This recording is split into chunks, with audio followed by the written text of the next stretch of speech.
All right, guys, Sean here from Bikes and Beers. And if you guys did miss the last week's video, we got this Atom. We bought it from 74 Auto from Missouri. It's shipped to us. It's not quite running right.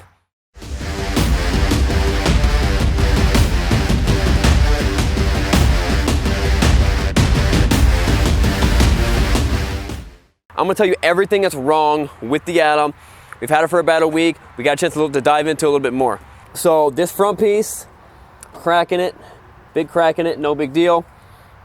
This piece, this little front clip, we can bend that back, no problem.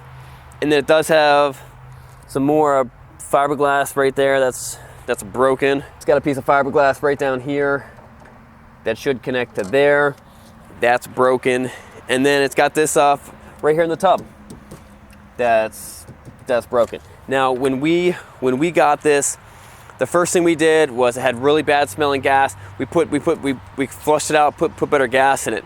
But what it was doing was it was getting about 4,000 RPMs and then just was falling on its face. And what it felt like was fuel cut. Now we got a lot of good advice from you guys saying, you know, one guy even called me, said it might be a drag race two-step thing. It might be this, it might be this. All good possibilities. All right, so this is the Ariel Atom 2.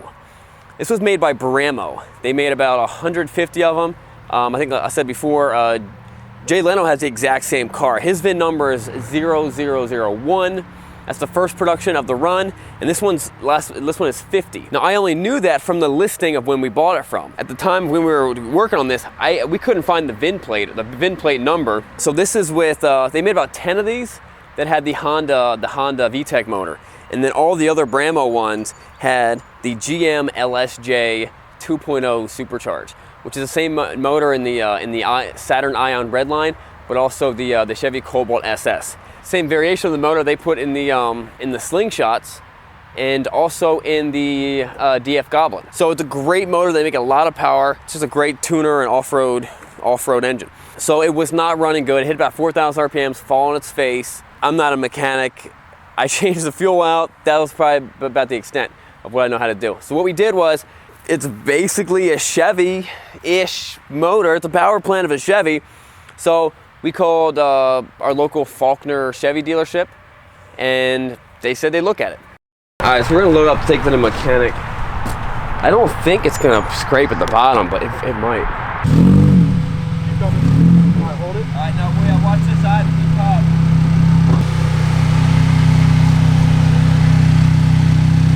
Up real slow.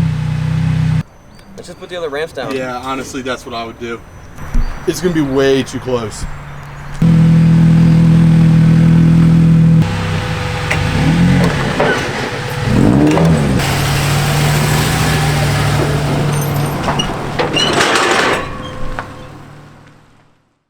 A lot of times you buy a vehicle and it's just it's fine the way it is. I buff it out. I do whatever I can do like in an hour. And any big modifications or changes I never do because it's just I'm losing money on it.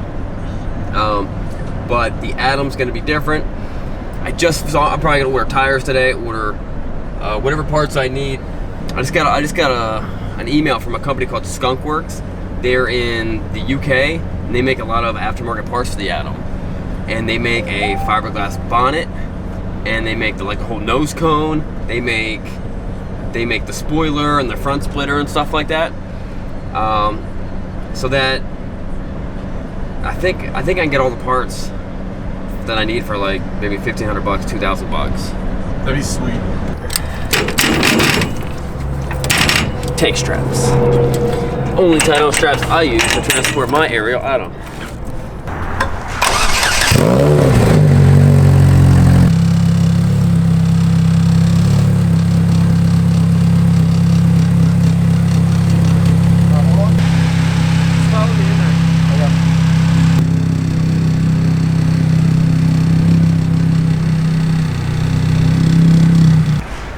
So I think they'll be able to figure it out. I'm sure it's just the dumbest thing, and it's probably like something they'll put up to the computer and they'll be like, "Oh, this sensor's bad." It's honestly, it's probably what Mike said. It's probably something with another sensor. Yeah. Mike, some type of vacuum pressure sensor or something. I don't know. What it's doing is when it hits like maybe 3,000 or 4,000 RPMs, it just kind of falls flat on its face, but before it does that, it makes like a horn noise from the intake. Like, bah! And then if you do it, but one time I heard it and I was like, that actually sounds like the supercharger whine, but happening all at once. So they put their master tech, a guy named Derek, awesome guy, they put their master tech on it, and when they were checking it in, they needed the VIN number for it. We couldn't find the VIN number on the actual thing, so I just looked up Ariel Atom 2, found someone else's VIN number that had the last digits of 17, and I said, take this VIN number and change it from 17 to 50, because they actually needed the VIN number to connect to the ECU. They said when they looked into it, that worked, it connected, but they couldn't actually access all the things because of the Bramo codes. Ariel Atom actually licensed the Atom to a company called Bramo in 2007 and 8 to build these things, and then later was licensed to another company. I think Bramo's in Oregon or something like that. All right, so I just got a call from the dealership. But I knew this would happen. They were like, oh, we're not gonna see it till like Tuesday or Wednesday. So we dropped it off today on Monday. And they're like, this thing is sick. Right. Yeah, they're all digging into it. 3:30, they're like, we've been working on this thing for about 7 hours. Yeah. Like, done it for 2 hours. Yeah, we got 3 people working on it. Yeah. No, that's what you're going to get your service bill. It's going to be like 86 hours. And you're going to look at it, it's divvied up over 32 techs. Yeah. And they're all just like... We've all been working on it. You know, we all had our own diagnosis, which included having to take it for a test drive, obviously. Right. You're going to get it back. There's going to be like 2,000 more miles on the one you dropped it off. So hopefully they call me soon, and today or tomorrow, and they're like, we got it fixed. But let's order some parts for it. So they weren't able to access everything inside the car, all the computer stuff that like they normally would, but they were able to access most of it. And what they were finding was when he took it for a spin, they plugged in a fuel pressure monitor to it, and they could see that when it was running fine, it was about 50, 56, almost 60 PSI of pressure. And then when it would hit that what felt like fuel cut, it would just drop to like 16. So at this point, it's not getting enough fuel. Why is it not getting enough fuel? Well, let's do the first thing and let's look at the fuel pump. So to get to the fuel pump, you can see the fuel tank is actually right here. The fuel tank is in here. So to get to the fuel pump, they yanked the seats out and they actually pulled the firewall off, which is these rivets right here, which they actually riveted back in there. Kind of surprising. They did a good job, and it was super cheap. It was only like $320 for them to do all this stuff. It took them 3 days to do it. And what they found when they pulled out the fuel pump is you got the fuel pump. It's inside of a canister. And you take it out of the canister, and there's a sock. It's like a filter. It's not a real sock, but like a sock. And that's the first fuel filter. That was covered in like black sandy stuff, and what that's from the fuel pump gasket. It just kind of dissolves inside there. It was a design flaw. It should be cork, and so they cleaned that off. There's another sock inside that sock. That sock actually looked pretty good, and the pump inside that, they said looked perfect. It just when it was sucking up that much fuel, the sock was stopping it from doing it. They called me up. They told me that was what the problem was. At first I said, well, just replace the fuel pump, and then he assured me, he's like, nothing got in the fuel pump. Even the stock before the fuel pump was good. It was just restricting the fuel from getting in there. We went and picked it up. They said it was stupid fast. I couldn't wait to drive it. I went and picked it up. It was fun, but it wasn't stupid fast. It wasn't that like insane, Clarkson rip your face off type of fast. And honestly, the Viper felt significantly faster than what this was feeling. But it was fun. So I took it out with my buddy that night, and we were driving around, just cruising, doing Ariel Atom stuff. And then he downloaded an app to see how fast we can get the 0 to 60. Now the 0 to 60 on this car should be around 3 seconds. Now with these tires, and I'm not thinking we're gonna get 3 seconds that night, but I'm thinking we're gonna get something close. We were barely getting faster than 5 seconds. So it felt much more like a naturally aspirated slingshot or our naturally aspirated DF Goblin. It felt like it wasn't boosting at all. So, and with those kind of numbers, 0 to 60 in like 4.6 seconds, that actually makes sense. So we took it over to my buddy's shop. He plugged into the OBD2 to measure the intake pressure, which would be the supercharged boost pressure. And we actually saw there's 2 codes in there. The 2 codes were turbo supercharger bypass valve control unit open, and then mass or low airflow in circuit, low input. So what that first one is saying that the supercharger bypass valve is open. It'd be like a blow-off valve just being open, which means it's not sending any of the boost actually to the engine. It's just releasing it all out. So you could hear the supercharger whine, and it was making its noise. It just wasn't getting any of that boost into the intake, which is exactly what I thought it was doing. Now, I'm not trying to brag or say that I'm good at troubleshooting or anything in cars. I'm not. It was just a coincidence that's what it felt. It really is what it felt like. So the next day, yo, what's up? I got your video. I'm so sorry. Oh man, I was gonna say. Let me show you a little bit of what I'm talking about actually.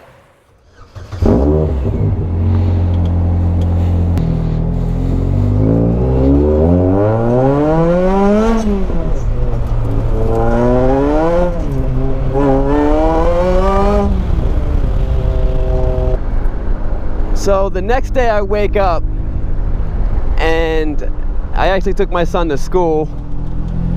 He was really excited about that.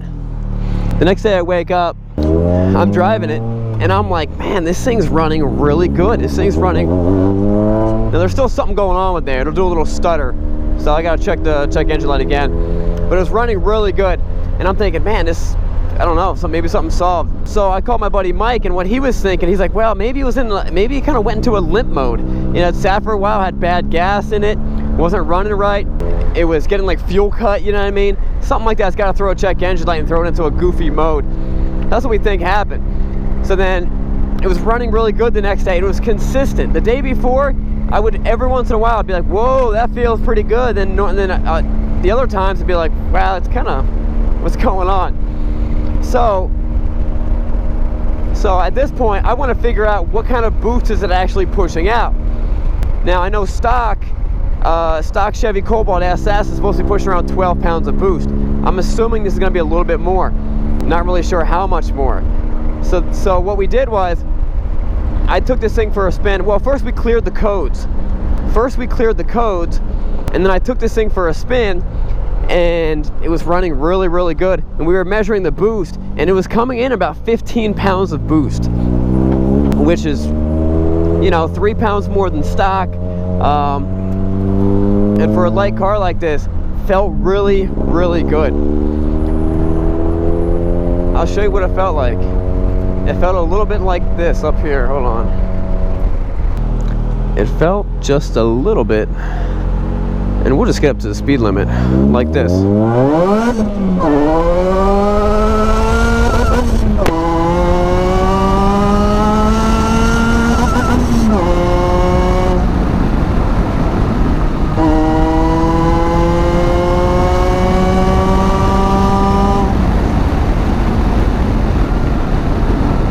That's about what it felt like. So it's feeling pretty good.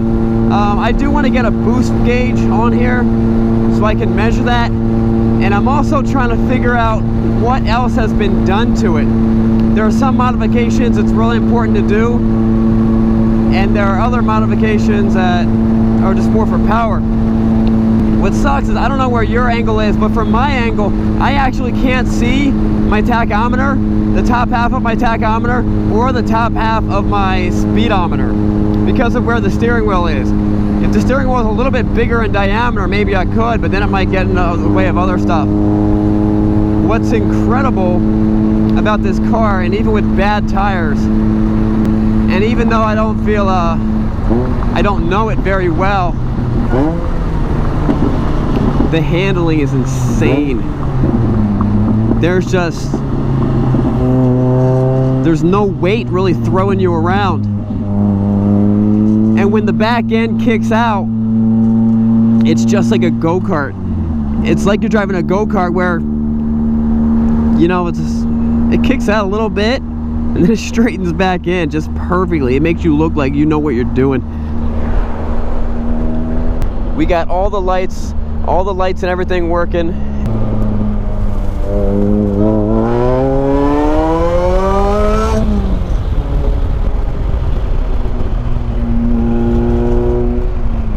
It's quick, but one thing we need to do is we need to get it on the dyno.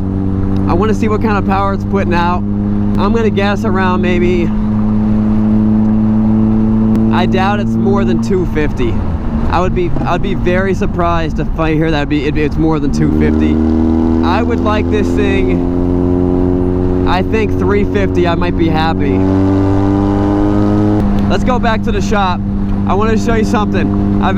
We've been digging in, trying to figure out more of the story. I'm trying to figure out, I want to know the story of this car, who it came from, what happened, what's been done to it, you know. I'm kind of, in very many ways, I'm kind of doing a blind build because there's so little I know about it. In a car like this, people do mods, people change it up. Now, there's a lot of stuff you can see. I'm dying to figure out what actually happened to it and why the guy let the insurance pay him off for it. But the next part of this clue, we found it a couple days ago. So let's go back to the shop. I want to show you. Can't wait.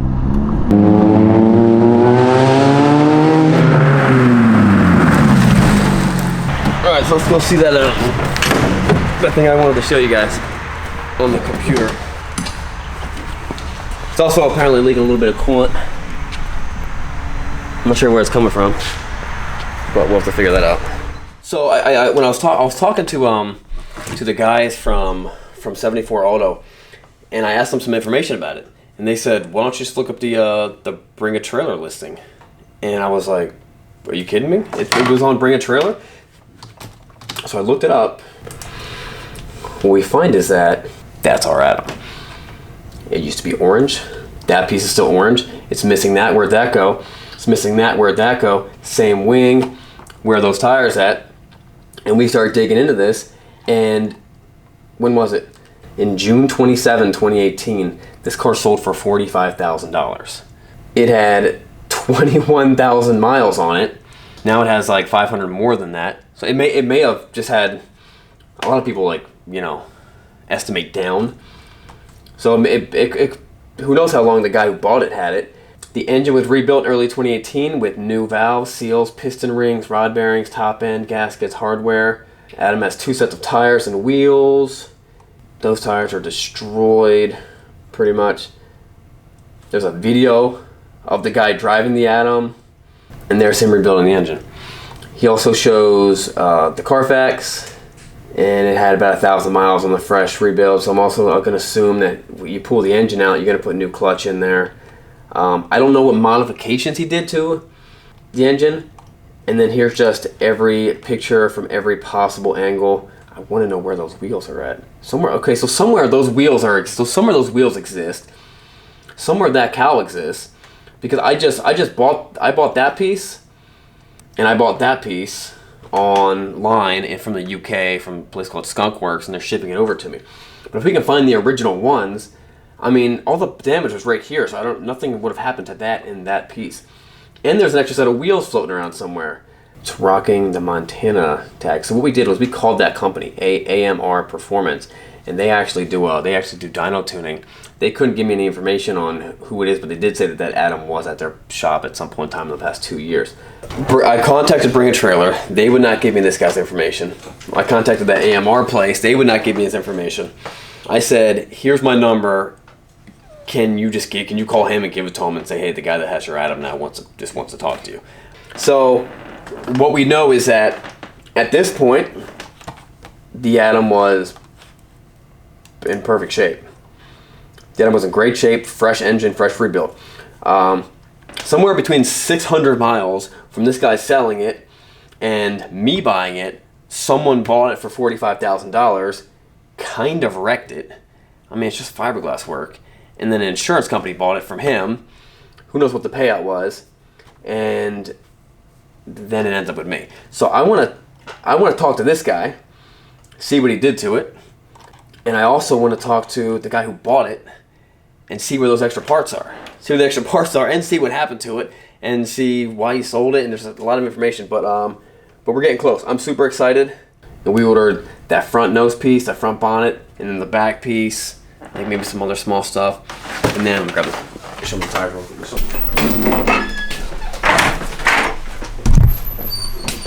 Monday night we ordered these tires. These are the stickiest tires. These are the Toyo Proxy R888Rs. These are supposed to be insane. Now normally on the back is 225. We stayed with the same size on the front, 205 5015s. And on the back we went a little bit wider with 245. I'm told that they should still fit on the wheel. Ordered these on Monday night. They came in Tuesday morning from the tire rack, which is insane. Tire rack does not pay me to say that, but if they want to, please just send money my way. I would be happy to. I've been using tire rack for a long time. So next step, I want to get that thing on the dyno. I want to get some gauges on it to actually monitor to see what it, to make sure it is that those check engine lights aren't popping up and that it is continue putting out good boost. And I want to figure out the modifications. Listen, I want to contact the guy that owned it. If anyone knows the guy that owns it, I want to get a hold of that guy. We gotta find that guy. Stay tuned for the next video. He just messaged us on Instagram. I knew Instagram was useful in some way. And he said, hey SRK, here again. Again. Former owner of the salvage Ariel Atom. Check my account. You will find some things useful in there. What? Yeah, dude. He found us, bro. He's the owner of the Atom? He said. That's what he says.